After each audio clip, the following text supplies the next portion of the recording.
Smith's conclusion is supported by a more recent study of servants in 17th century Maryland, where it was found that the first batches of servants became landowners and politically active in the colony, but by the second half of the century, more than half the servants, even after 10 years of freedom, remained landless. Servants became tenants, providing cheap labor for the large planters both during and after their servitude. It seems quite clear that the class lines hardened through the colonial period. The distinction between rich and poor became sharper. By 1700, there were 50 rich families in Virginia with wealth equivalent to £50,000 who lived off the labor of black slaves and white servants, owned the plantations, sat on the governor's council, served as local magistrates. In Maryland, the settlers were ruled by a proprietor whose right of total control over the colony had been granted by the English king. Between 1650 and 1689, there were 5 revolts against the proprietor.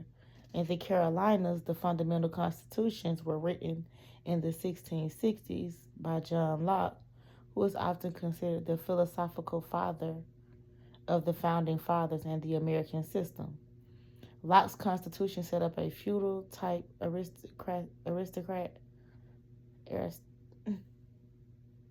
know how to pronounce that word. I never have in my life. Aristocracy? That don't sound right. I need a dictionary.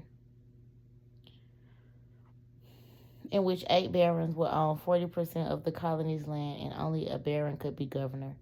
When the Crown took direct control of North Carolina after a rebellion against the land arrangements, rich speculators seized 500,000 acres for themselves, monopolizing the good farming land near the coast. Poor people, desperate for land, squatted on bits of farmland and fought all through the pre-revolutionary period against the landlord's attempts to collect rent. Carl Bridenbaugh's study of colonial cities in the wilderness, reveals a clear-cut class system. He finds the leaders of early Boston were gentlemen of considerable wealth who, in association with the clergy, eagerly sought to persevere in America the social arrangements of the mother country by means of their control of trade and commerce, by their political domination of the inhabitants through church and town meeting, and by careful marriage alliances among themselves. Members of this little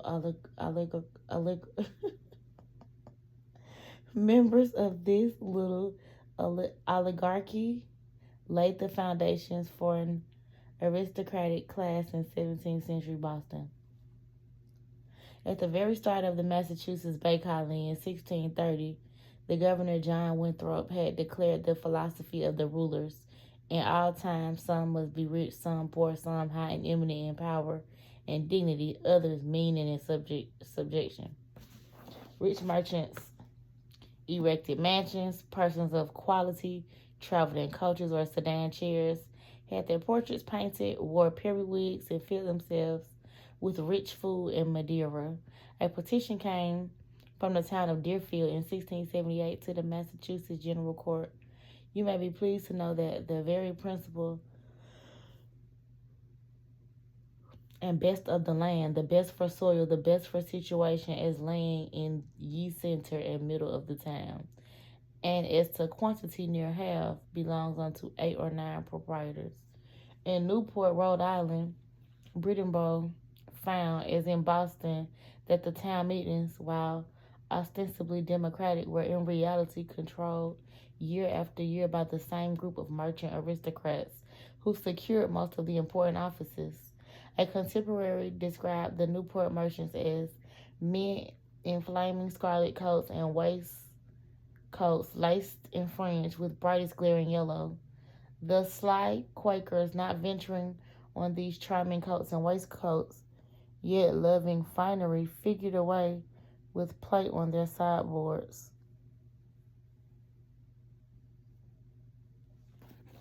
The New York aristocracy was the most ostentatious of all. Bridenbaugh tells of window hangings of camlet, Japan tables, gold framed looking glasses, spinets, and massive 8-day clocks, richly carved furniture, jewels, and silver plate, black house servants. New York in the colonial period was like a feudal kingdom. The Dutch had set up a patronship system along with Hudson River with enormous landed estates where the barons controlled completely the lives of their tenants. In 1689, many of the grievances of the poor were mixed up in the farmers' revolt of Jacob Leisler and his group. Leisler was hanged and the parceling out of huge estates continued.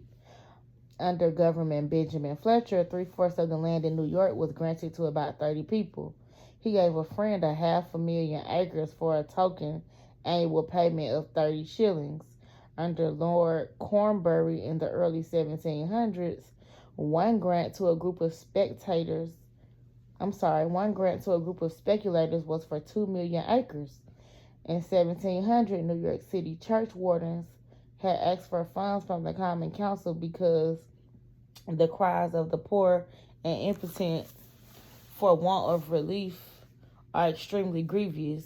In the 1730s, demand began to grow for institutions to contain the many beggarly people daily suffered to wander about the streets. A city council resolution read, whereas the necessity, number, and continual increase of the poor within this city is very great and frequently commit diverse misdemeanors within the said city, who living idly and unemployed become debauched and instructed in the practice of thievery and debauchery, for a remedy whereof resolved that there be forthwith built a good, strong, and convenient house and tenement. The 2-story brick structure was called poorhouse, workhouse, and house of correction. It was a jail. A letter to Peter Zinger's New York Times Journal in 1737 described the poor street urchin of New York as an object in human shape, half starved with cold and clothes out at the elbows, knees, through the breeches, hair standing on end. From the age of about 4 to 14, they spend their days in the street. Then they are put out as apprentices, perhaps 4, 5, or 6 years. The colonies grew fast in the 1700s. English settlers were joined by Scottish, Irish, and German immigrants. Black slaves were pouring in. They were 8% of the population in 1690, 21% in 1770. The population of the colonies were 215,000 in 1700, 1.6 million by 1760. Agriculture was growing. Small manufacturing was developing. Shipping and trading were expanding. The big cities, Boston, New York, Philadelphia, Charleston, were doubling and tripling in size. Through all that growth, the upper class was getting most of the benefits and monopolized political power.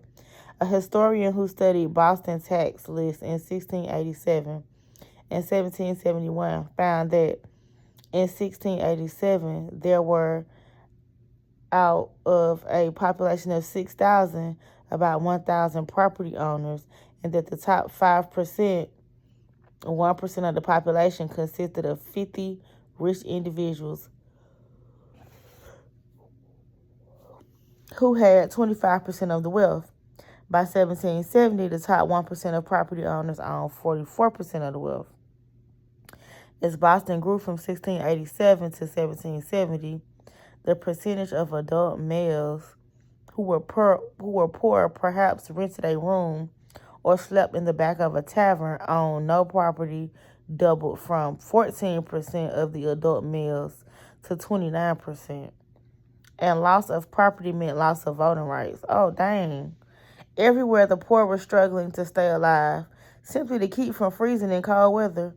All the cities built poorhouses in the 1730s, not just for old people, widows, crippled, and orphans, but for unemployed war veterans, new immigrants.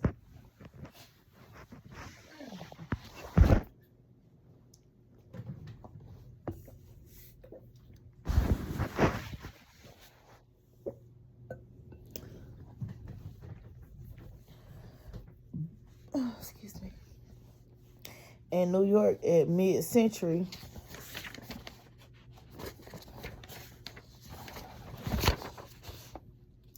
the city almshouse built for 100 poor was housing over 400. Dang.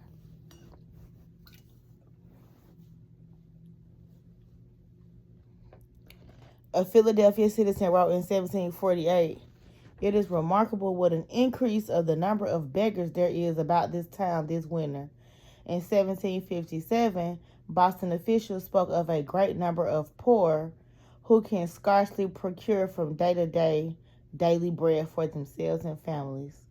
Kenneth Lockbridge, in a study of colonial New England, found that vagabonds and paupers kept increasing, and the wandering poor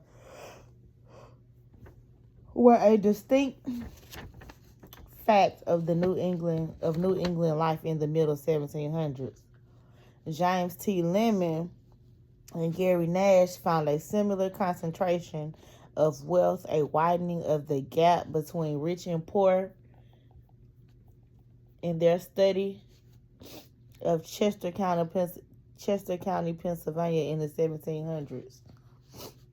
The colonies, it seems, were societies of contending classes, a fact obscured by the emphasis in traditional histories on the external struggle against England, the unity of colonists in the Revolution.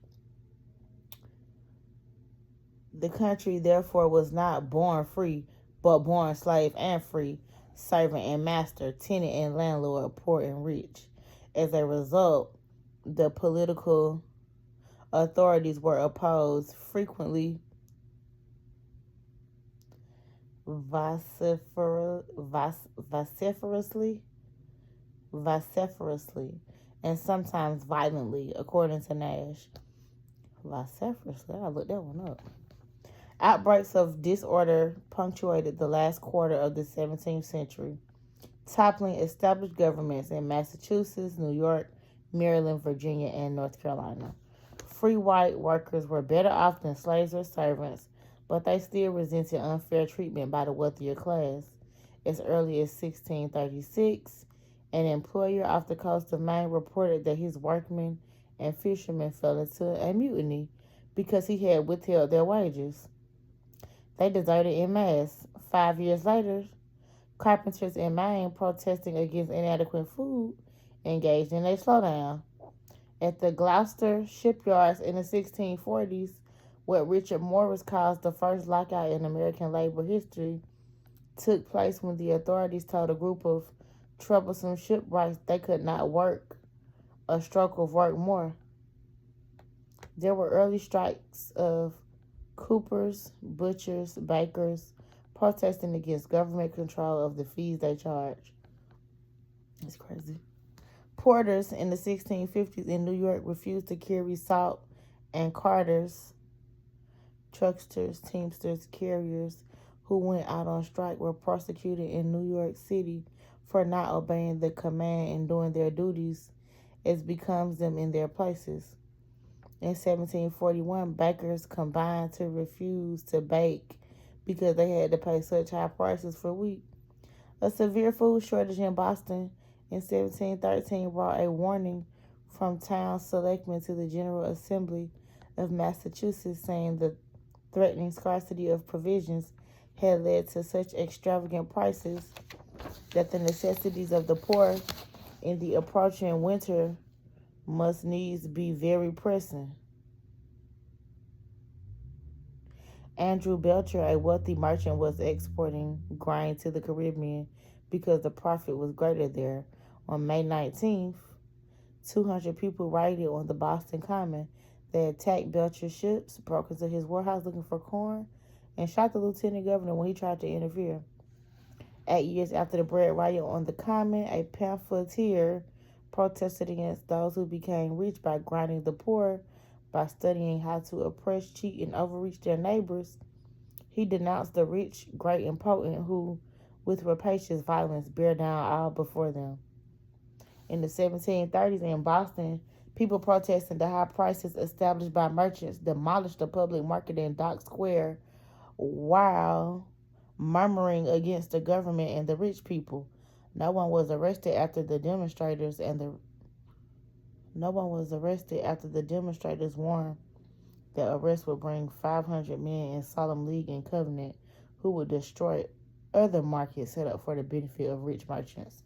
Around the same time in New York, an election pamphlet urged New York voters to join Shuttle the Weaver, Plain the Joiner, Drive the Carter, Mortar the Mason, Tar the Mariner, Snip the Tailor, Small Rent the fair-minded landlord, and John Poor the tenant against Gripe the merchant, Squeeze the shopkeeper, Spentex, and Quibble the lawyer. The electorate was urged to vote out of office people in exalted stations who scorn those they call the vulgar, the mob, the herd of mechanics. In 1730s, a committee of the Boston town meeting spoke out for the Bostonians in debt who wanted paper money issued to make it easier to pay off their debts to the merchant elite. They did not want, they declared, to have our bread and water measured out to us by those who riot in luxury and wantonness on our sweat and toil. Bostonians rioted also against impressment in which men were drafted for naval service. They surrounded the house of the governor, beat up the sheriff, locked up a deputy sheriff, and stormed the townhouse where the general court sat. The militia did not respond when called to put them down, and the governor fled. The crowd was condemned by the merchants group as a riotous, tumultuous assembly of foreign seamen, servants, Negroes, and other persons of mean and vile conditions. In New Jersey in the 1740s and 1750s, poor farmers occupying land over which they and the landowners had rival claims rioted when rents were demanded of them. In 1754, Samuel Baldwin, who had long lived on his land, who held an Indian title to it, was arrested for non-payment of rent to the proprietor and taken to the Newark jail. A contemporary described what happened then. The people in general, supposing the design of the proprietors was to ruin them, went to the prison, opened the door, took out Baldwin.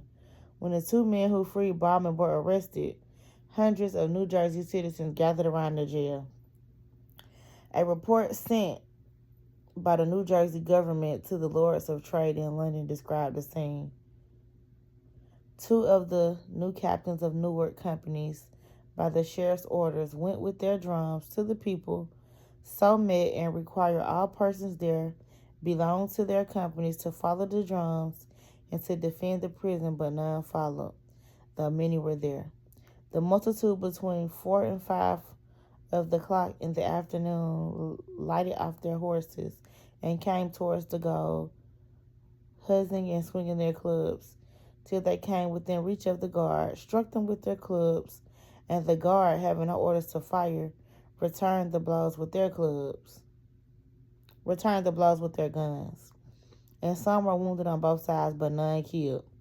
The multitude broke the ranks of the soldiers and pressed on the prison door, where the sheriff forced him out from thence.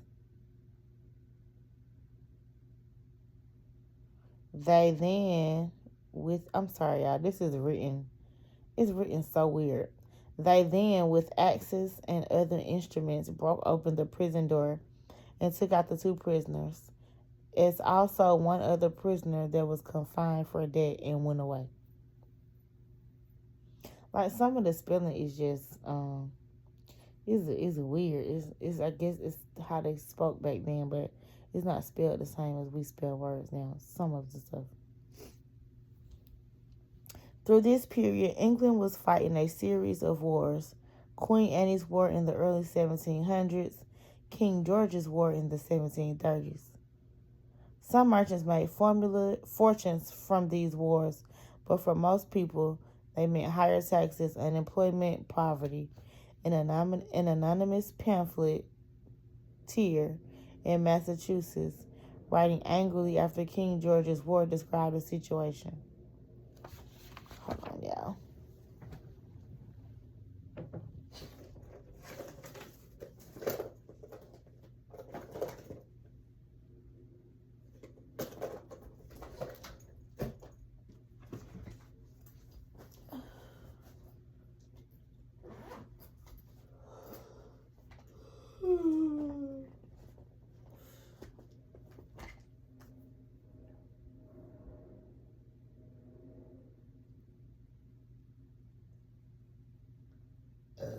Excuse me, that was gross.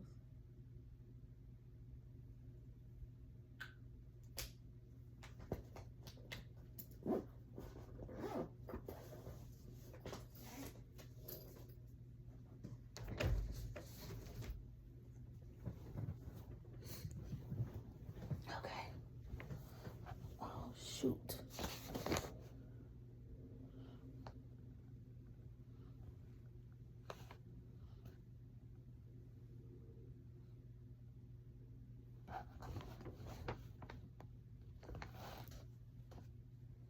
Poverty and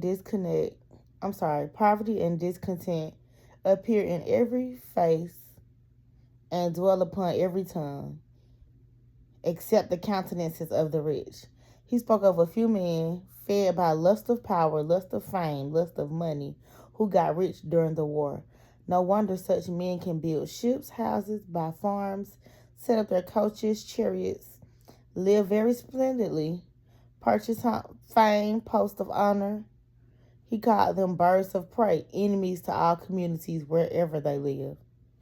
The forced service of seamen led to a riot against impressment in Boston in 1747. Then crowds turned against Thomas Hutchinson, a rich merchant and colonial official who had backed the governor in putting down the riot and who also designed a currency plan for Massachusetts which seemed to discriminate against the poor. Hutchinson's house burned down mysteriously, and the crowd gathered in the street, cursing Hutchinson and shouting, "Let it burn." They weren't playing back then.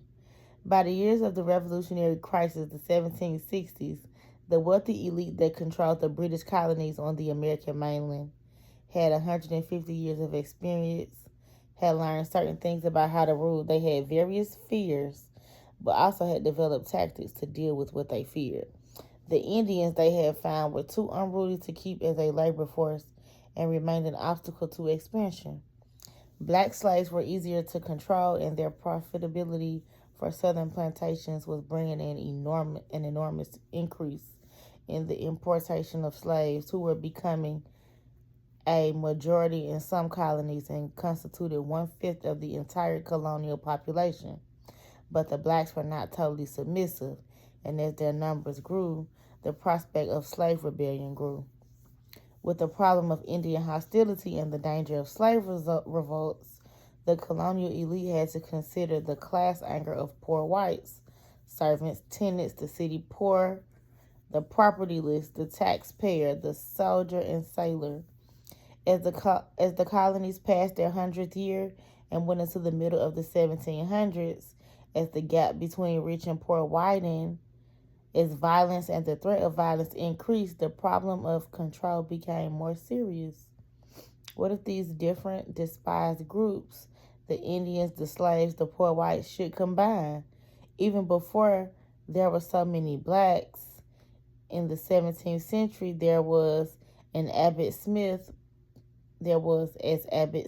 puts it, a lively fear that servants would join with Negroes or Indians to overcome the small number of masters. There was little chance that whites and Indians would combine in North America as they were doing in South and Central America, where the shortage of women and the use of Indians on the plantations led to daily contact. Only in Georgia and South Carolina, where white women were scarce, was there some sexual mixing of white men and Indian women. In general, the Indian had been pushed out of sight, out of touch. One fact disturbed: whites would run off to join Indian tribes or would be captured in battle and brought up among the Indians. And when this happened, the whites, given a chance to leave, chose to stay in the Indian culture. Indians having the choice almost never decided to join the whites. Hector St. John St. John Couvricot, the Frenchman who lived in America for almost 20 years, told in letters from an American farmer how children captured during the 7 Years' War and found by their parents grown up and living with Indians would refuse to leave their new families. There must be, in their social bond, he said, something singularly captivating and far superior to anything to be boasted among us. For thousands of Europeans are Indians, and we have no examples of even one of these aborigines having, from choice, become Europeans. But this affected few people. In general, the Indian was kept at a distance, and the colonial officialdom had found a way of alleviating the danger by monopolizing the good land on the eastern seaboard. They forced landless whites to move westward to the frontier, there to encounter the Indians and to be a buffer for the seaboard rich against Indian troubles, while becoming more dependent on the government for protection. Bacon's rebellion was instructive to conciliate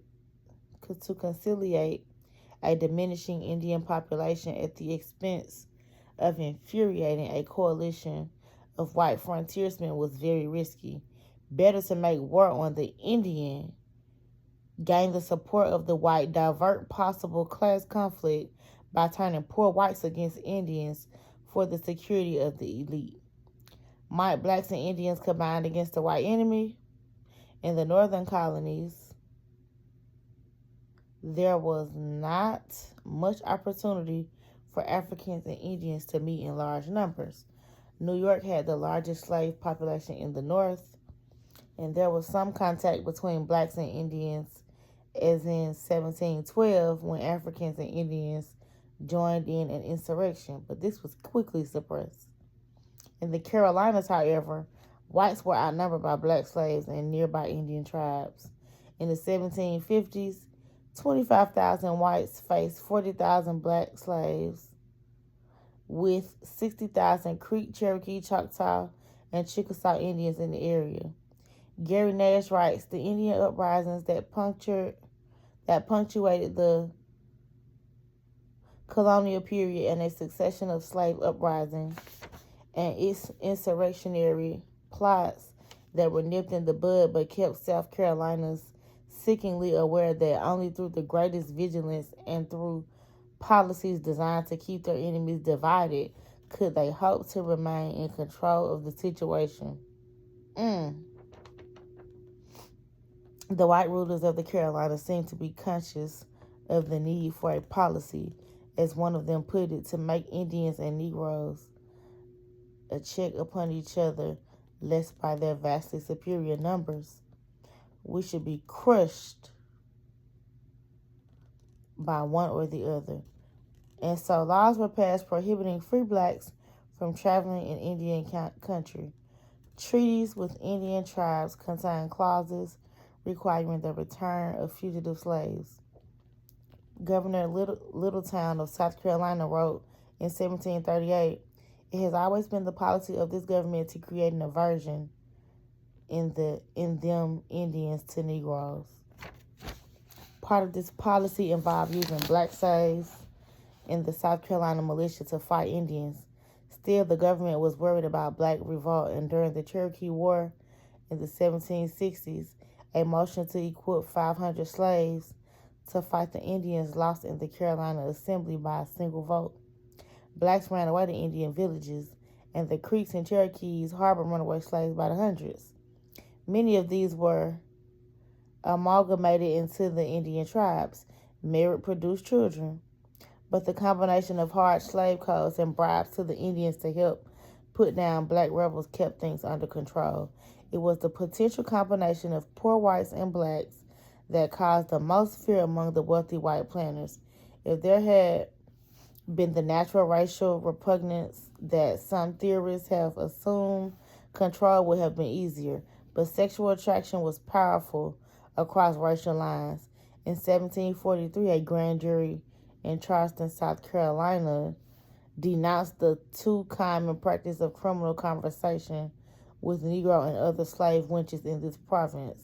Mixed offspring continued to be produced by white-black sex relations throughout the colonial period, in spite of laws prohibiting interracial marriage in Virginia, Massachusetts, Maryland, Delaware, Pennsylvania, the Carolinas, and Georgia. By declaring the children illegitimate, they would keep them inside the black families so that the white population could remain pure and in control. I can finish, I'm so sleepy. What made Bacon's rebellion especially fearsome for the rulers of Virginia was that the black slaves and white servants joined forces. The final surrender was by 400 English and Negroes in arms at one garrison and 300 freemen and African and English bond servants in another garrison. The naval commander who subdued the 400 wrote, "Most of them I persuaded to go to their homes," which accordingly they did, except about 80 Negroes and 20 English, which would not deliver their arms. All through those early years, black and white slaves and servants ran away together, as shown both by the laws passed to stop this and the records of the courts. In 1698, South Carolina passed a deficiency law requiring plantation owners to have at least one white servant for every 6 male adult Negroes. A letter from the Southern colonies in 1682 complained of no white men to superintend our Negroes or repress an insurrection of Negroes. In 1691, the House of Commons received a petition of divers merchants, masters of ship, planters, and others trading to foreign plantations, setting forth that the plantation cannot be maintained without a considerable number of white servants, as well to keep the blacks in subjection as to bear arms in the case of invasion. A report to the English government in 1721 said that in South Carolina, black slaves have lately attempted and were very near succeeding in a new revolution, and therefore it may be necessary to propose some new law for encouraging the entertainment of more white servants in the future. The militia of this province does not consist of above 2,000 men. Apparently, 2,000 were not considered sufficient to meet the threat. This fear may help explain why Parliament in 1717 made transportation to the New World a legal punishment for crime. After that, tens of thousands of convicts could be sent to Virginia, Maryland, and other colonies. It also makes understandable why the Virginia Assembly, after Bacon's rebellion, gave amnesty to white servants who had rebelled but not to blacks. Negroes were forbidden to carry any arms, while whites finishing their servitude would get muskets, along with corn and cash. The distinction of status between white and black servants became more and more clear. In the 1720s, with fear of slave rebellion growing, white servants were allowed in Virginia to join the militia as substitutes for white freemen. At the same time, slave patrols were established in Virginia to deal with the great dangers that may happen by the insurrections of Negroes. Poor white men would make up the rank and file of these Negroes. Poor white men would make up the rank and file of these patrols and get the monetary reward. Racism was becoming more and more practical. Edmund Morgan, on the basis of his careful study of slavery in Virginia, sees racism not as natural to black and white difference, but something coming out of class, scorn, a realistic device for control. If freedmen were with disappointed hopes should make common cause with slaves of desperate hope, the results might be worse than anything Bacon had done. The answer to the problem obvious if unspoken and only gradually recognized, was racism, to separate dangerous free whites from dangerous black slaves by a screen of racial contempt.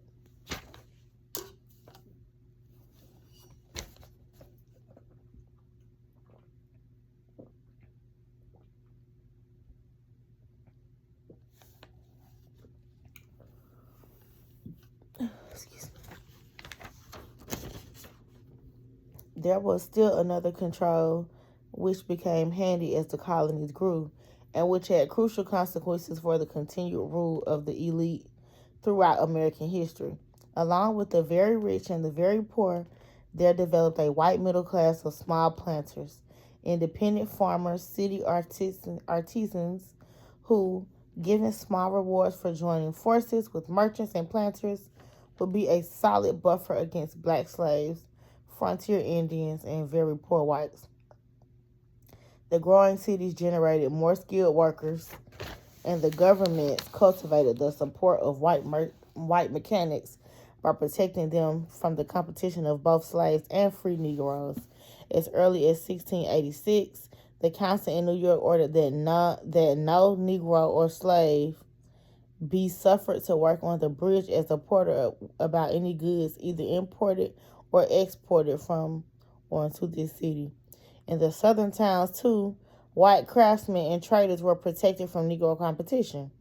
In 1764, the South Carolina legislature prohibited Charleston masters from employing Negroes or other slaves as mechanics or in handicraft trades. Middle class American might be invited to join a new elite by attacks against the corruption of the established rich. The New Yorker Caldwaller Colden, in his address to the freeholders in 1747, attacked the wealthy as tax dodgers unconcerned with the welfare of others, and spoke for the honesty and dependability of the middling rank of mankind, in whom citizens could best trust our liberty and property. This was to become a critically important rhetorical device for the rule of the few, who would speak to the many of our liberty, our property, our country. I'm sorry, I'm so sleepy. This is my last, like 2 pages. Similarly, in Boston, the rich James Otis could appeal to the Boston middle class by attacking the Tory Thomas Hutchinson.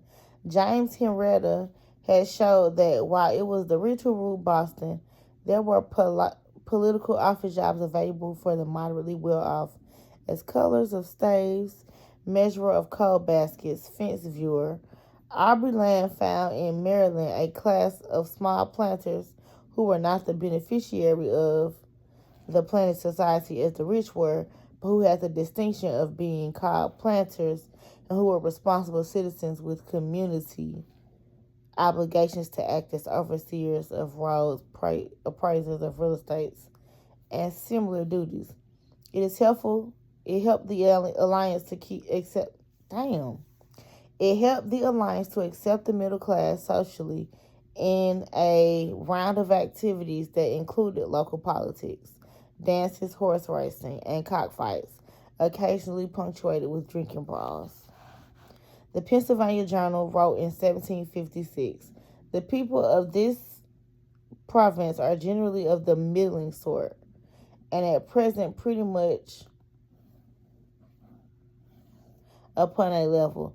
They are chiefly industrious farmers, artificers, or men in trade.